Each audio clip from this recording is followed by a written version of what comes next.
तो इमीडिएट वो गांठें महसूस होने लगती हैं और वो तब मुझे बोलते हैं कि वो तुम जेल का नाम है जलने पे। ये जरूर आप अपने पास रखिए। अगर कोई भी पर्सन जरा सा भी, चाहे कभी प्रेस से जल जाते हैं, कभी खाना बनाते समय तेल के छींटे हाथ पे आ गए या कहीं पर भी आ गए, तो क्या होता है थोड़ी देर बाद फफोला पड़ना चालू हो जाता है, वो फूलना चालू हो जाता है। और जब तक वो पूरा फूल नहीं जाएगा तब तक आपको बर्निंग सेंसेशन करता रहेगा, जलन पार्ट में महसूस होती रहेगी। आप फेयरनेस जेल उस टाइम में जैसे ही जले हो उस पर्टिकुलर एरिया पे आप लगाइए, एक लेयर लगाइए, हर 5 मिनट में एक लेयर लगाइए। आपको ये नहीं देखना कि एक बार लगा दिया तो वो ठीक हो जाएगा, हर 5 मिनट में एक लेयर लगाइए, क्योंकि वो फूलता जाता है, उसको रोकना है, उसको ज्यादा डेवलप होने से रोकना है। तो इसलिए इसका ट्रीटमेंट आपको हर 5 मिनट में एक लेयर लगाना है। और आप आधे घंटे भी आप बार बार इसको लेयर लगाते रहेंगे तो आप देखेंगे कि आप बहुत तेज जले थे लेकिन फफोला नहीं पड़ा।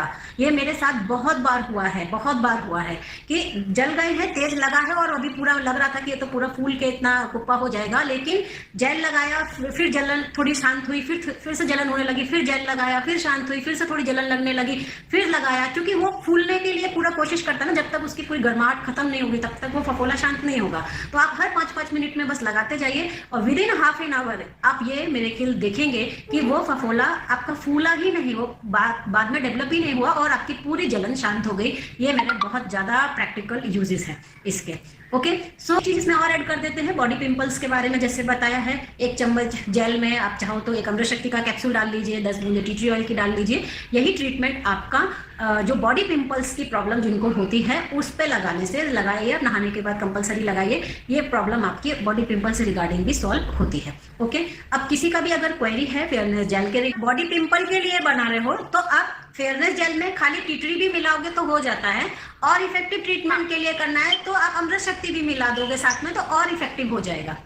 ओके, लेकिन जला हुआ केस है तो कुछ भी नहीं मिलाना है, ओनली फेयरनेस जेल। जैसे जल गया है अगर कोई तो उसमें कुछ नहीं मिलाना है, सिर्फ और सिर्फ फेयरनेस जेल 5-5 मिनट में आधे घंटे नहाने के बाद इसको यूज करें। बॉडी स्मेल की प्रॉब्लम आती है तो बॉडी पे लगाए। और ये जो आपने उपयोग बताया है मुझे भी याद आया कि अंडर आर्म में जिसको बहुत ज्यादा स्मेल की प्रॉब्लम है और वो नेचुरल एंटी डिओड्रेंट बनाना चाहता है तो उसके लिए आप करीब 1 चम्मच जेल में 4-5 बूंदे टी ट्री ऑयल डाल के अलग रख लीजिए और नहाने के बाद अपने अंडर आर्म के एरिया को पैड ड्राई करके उस जो आपका जो जेल बन के तैयार हुआ है इसको आप थोड़ा सा लेके अपने अंडर आर्म पे मसाज करके छोड़ दीजिए। तब आप देखेंगे धीरे धीरे ऐसा करने से 2 से 3 दिन में आपको ये महसूस होगा कि जो अंडर आर्म से स्मेल क्रिएट होती थी वो आपकी बहुत कम हो गई और अंडर आर्म की स्वेटिंग पे भी काफी हद तक कंट्रोल आता है। तो ये नेचुरल डिओड्रेंट का काम करता है। जो एंटी सेलुलाइट ट्रीटमेंट है उसको चाहे जेल पे बना लो, चाहे लोशन में बना लो, चाहे ऑयल में बना लो, ये सभी क्योंकि अमृत शक्ति में भी कपूर वगैरह है जिससे इंसेक्ट्स दूर भागते हैं। टी ट्री ऑयल भी अपने आप में एंटी इंसेक्ट का काम करता है। तो ये दोनों ट्रीटमेंट चाहे आप जेल में मिला लो, चाहे आप बॉडी लोशन में मिला के यूज करो, चाहे पानी में मिला के स्प्रे करो, ये सभी चीजें आपको एंटी इंसेक्ट्स के फॉर्म में भी काम आएगी घर में और यूज होते हैं। ये राइट, थैंक यू।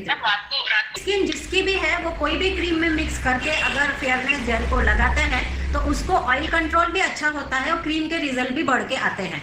और एक चीज है कि जिसको दाने निकल आते हैं क्रीम से, क्योंकि हर किसी को बहुत जल्दी क्रीम एक्सेप्ट नहीं होती है और वो लोग जो लोग ज्यादा मतलब क्रीम कॉस्मेटिक लगाते ही नहीं है उनको तो और जल्दी एक्सेप्ट नहीं होती है, या कोई भी क्रीम चेंज कर रहा है तो उस कंडीशन में कई लोगों को कंप्लेन आती है कि किसी को डे क्रीम से हल्के दाने निकल आए या किसी को नाइट क्रीम से हल्के दाने निकल आए। तो उन सभी कंडीशन में आप इक्वल क्वांटिटी में फेयरनेस जेल मिक्स करके अगर लगाओगे तो जो दाने उठने वाली प्रॉब्लम है वो आपकी नहीं होगी। और उस तरीके के जो दाने छोटे छोटे लाल लाल उठते हैं वो पिंपल या एक्ने नहीं होते हैं, जस्ट वो स्किन एडॉप्ट करती है और उसके हिसाब से वो अपना एक्सेप्टेंस करती है।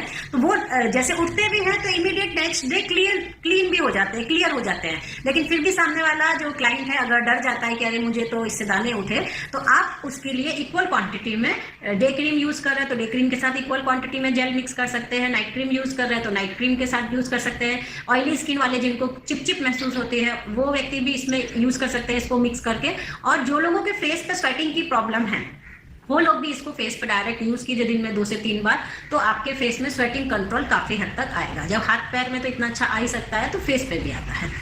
ओके, जो आपने एक्सपीरियंस बताया है ये बहुत ही अच्छा एक्सपीरियंस है, इसको आप सभी लोग ऐड कर लीजिएगा। और मैंने इसको देखा है कि जिन लोगों को पीरियड्स में पैड के जो रेशेस पड़ जाते हैं साइड में जो हम लोगों के चलने फिरने या बल्कि जिसका बॉडी होता है उनको पैड से, जो सैनिटरी पैड्स होते हैं उनसे जांघों में रैशेस पड़ते हैं, तो उन रैशेस पर भी आप इसको फेयरनेस जेल को लगा के छोड़िए, थोड़ी देर उसको खुला छोड़ के रखिए और आप रात में लगाइए और सुबह देखेंगे कि आपको वो रैश कितना कम हो गया है। तो प्राइवेट पार्ट में जो रैशेस पड़ते हैं उस रैशेस के लिए भी ये बहुत अच्छा है। और रेशमा जी ने जैसे बताया कि इचिंग की अगर प्रॉब्लम है तो इचिंग के लिए भी बहुत अच्छा है। ओके रेशमा जी, प्रोटीन वाला मास्क बनाया था ना।